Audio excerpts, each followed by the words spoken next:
Greetings fellow warriors, and welcome back to another Mount & Blade 2 Bannerlord video. As you might have already seen, Banner Kings just received a huge update that pretty much changes the game forever. Hopefully these are enough keywords that the YouTube algorithm will pick up. Jokes aside though, today we are taking a look at all the new changes this new 1.4 patch introduces, from economy overhauls to diplomacy upgrades, up to full-on religious warfare. There's pretty much something for everyone here, so sit back and enjoy this tiny rundown. On a side note, since I'm pretty busy working on my modifications, I intend to create a small video every week showcasing what I've worked on in the past week.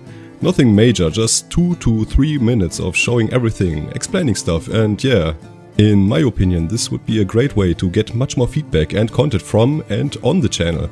I already do get feedback on the Discord channel, but most of you aren't really there, which makes me very sad, so yeah, do tell me what you think about this idea.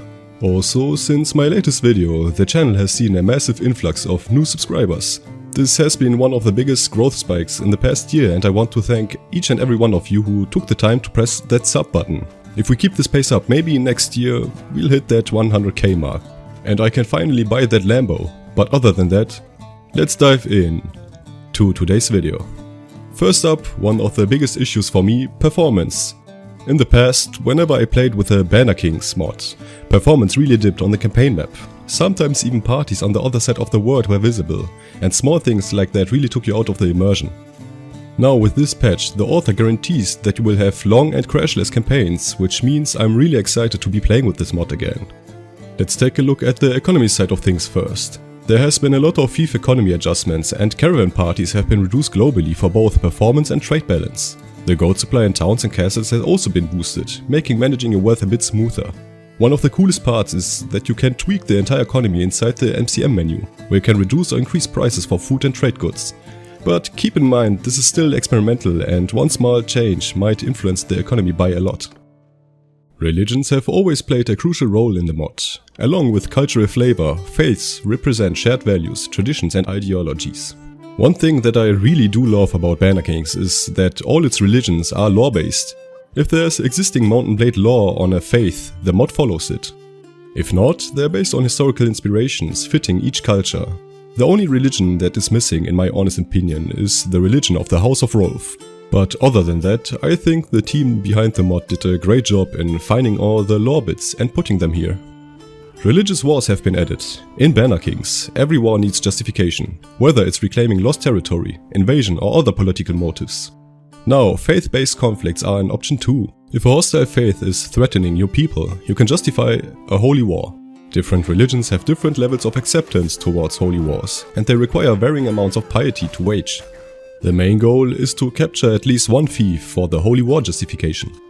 New marriage doctrines also expand the religious system. For example, the Osphate religion allows clan leaders to take up to 3 concubines, who can be taken as prisoners during war. However, they yield no diplomatic benefits like alliances. On the other hand, Caradiolismus focuses solely on monogamy and does not tolerate consorts or concubines. Mercenary gameplay has received a huge upgrade. Both AI and players now have service contracts which come with down payments and last for at least 1 year. Mercenary clans now have specific criteria for joining a kingdom, including relationships, culture and faith. Breaking a contract early now has real consequences like reputation loss and lower future pay. Mercenaries can now form armies with their own parties, making them much more independent. Also, they can refuse to be let go if their contract hasn't ended. If a faction tries to fire them prematurely, they might even switch sides to an enemy faction immediately. Rebellions have also been massively improved. Rebel clans now take on cultural names and establish full kingdoms instead of just existing as rogue groups. Castles can now rebel too, meaning if you rule harshly and ignore loyalty, your own fortresses might rise against you. The AI can also now form large-scale rebellions with claimants, making civil wars much more dynamic and dangerous. Diplomacy has seen some major changes as well. The new relations target system means relationships aren't just static numbers anymore, instead of building up relations to 100 and keeping them there forever. Your standing with other characters will naturally shift based on traits, actions and circumstances, kind of like in Crusader Kings. Political factions and radical groups have also been improved. Now players can be asked to join these groups, and AI rulers will prioritize granting settlements based on political needs rather than just random decisions. War declaration logic has been adjusted, and AI will take defensive stances against stronger enemies, rather than blindly charging into doomed battles. But that's not all. You see, Banner Kings has a sub-mod called Banner Kings Cultures Expanded, which adds so much more content to the game, you won't even believe it. First up, the map has seen some extensive rework which addresses many inconsistencies and underdeveloped areas of the vanilla game. The vanilla Caradia suffers from numerous issues ranging from nonsensical fief placements to economic and lore inconsistencies. For example, each castle now has its own name and description instead of name of the village plus castle. But the main thing for me here is the geographical placement of certain settlements. I mean, let's take a look at Warband's map. Look at Sargot. It doesn't even match. Or take a look at Pravent. It's not even close to where it once was. How could this happen in 200 years? Did the inhabitants just push the settlement to a new location like in that one SpongeBob episode? Or what was happening here? We should take Sargoth and push it somewhere else! Either way, BKC fixes that. Britannia has also received some much needed cattle productions. You see, despite cattle being a core part of the culture, these type of villages were a minority, which is now fixed. In addition to that, the submod expands the map significantly, making previously unwalkable areas accessible and populated. This expansion is carefully designed to respect the original Mountain Blade map. From the Karasea Peninsula to the new Biscayne Isles, up to massive new areas, populated by the Dashi. There's a ton of new stuff that you absolutely need to check out. In the footage you can already see some of the new regions. All the new settlements are seamlessly integrated into the world's economy, and they feel like they are actually part of the vanilla game. Guess because most of them are actually derived from the lore. Also, cultures. The mod adds nearly 20 new cultures with their own respective pros and cons. For example, Vlandia has been changed to Weilunding. I hope that's the proper pronunciation. The name derives from Weilund the Bold, the legendary warlord. They represent a mix of Germanic cultures, primarily Anglo-Saxons, Swabians and Goths. Warband, Swadians and Rhodoks are interpreted as separate branches of the Weilunding. Each culture comes with new respective subcultures. In the case of the Weilunding, we have the Osrican, the dominant ruling tribe, blending traditional Weilunding ways with Kylradic feudal structures.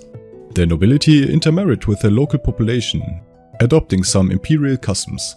The Swedish are fiercely independent and skilled craftsmen. They value personal rule and autonomy, resisting the centralized Osrican authority. The Rhodok is the smallest group, known for their disdain for horsemanship and preference for meritocracy over bloodline rule. The Messer, the most destructive of the Weilunding, were initially part of the first wave of invasions coming to Caradia. And the Balionling, the remnants of the original Weilunding in the homeland, maintaining uncorrupted traditions. Many work as mercenaries in Caradia. Their society and religion is structured with a hierarchy of rulers and warriors, with distinct titles based on their subculture. Their faith, Osfate, is an amalgamation of ancestral hero worship and warlike gods, reflecting their aggressive expansionism. It's centered around war and conquest. Their prophecy, the prophecy of the horse, guides them in expansion, having metaphorically killed the Kylradic gods in the west. You see how much effort has been put into this one culture. Now imagine all the other cultures are also fleshed out like this, which is absolutely mind-blowing. And honestly, there's still a ton of new stuff I didn't cover, from new radical groups to deepened succession mechanics. If you're interested, I highly recommend checking out the mod yourself. The link is in the description down below. And yeah, I guess this is it for this video. I hope you liked it. If you did, feel free to hit that like button, it would help out tremendously, or maybe even subscribe to the channel, that would really make my day. Join my Discord server if you want to talk to me and other like-minded people about all kinds of stuff, and I'll see you all in my next video. Become a patron or YouTube member today, and bye. A huge thank you to these channel members and patrons: B, Hungover Ostrich, Isaac Wardsman, Philippe Ramillet, Ribeye, Stupid X Idiot, Wow, Minus, A10, Aaron Vermillion, Ahmad Bayhaki, Anonymous, Anthony Danitz, Ashton, Austin Johnson, Ben Thomas, Big Charles Turtlehead III, Breben Jornat, Bulldozer, Bunions Onto, Cameron Steffens, Carlos Miguel, Cidilu, Connor, Daniel Holmes, Desovult, Earl Nana, Enzo, Estesu, Flexicus, Fry, G Morrissey, Governoid, Gustavo Policarpo, Heretic, Hilus, Jay, Jack Rage, Jacob Siong, Jacobo, James R. Downs, Jay Mars, John Schmiedlein, Jordan Rucker, Jomungande, Josie, Joseph Perry, Josh Villanueva, Josh Botts, Julian Mason, Kaspar Pietschik, Kelvin Dura, Kendrick M, Coville, Larry M, Ledis, Lil Sodia, Lyrian, Nathan Walker, Nolan, Peter Horak, Pietro Six, Paul Andre Danielsen, Quinn Smith, Recall Rogue, Royal Flush, Sam of Saturn, Sindri Legrand, SL Wakwa, sold for $7, Sothia Chun, Stu, Thulder, Tim, Trajan Augustus, Tyler Zorn, Vala, Rhea Fitzgerald, Xavier S, Xix, Jos Jun, Zach B, Baduhan, Falkomir, Attilon Wow, Nicholas Torres, SD Archer, Trevor Russell, El Kalitos, Winston, Arif, Burnt Hake, Great Lion, Camilul 085, Summit Center, Kaukau, Big Ö, Ed Kainer, Elkesh, Agenor, The Halffire Playlist, Pyrolyzed, Chains, Clinky Man, and all the other channel members and patrons for supporting the channel.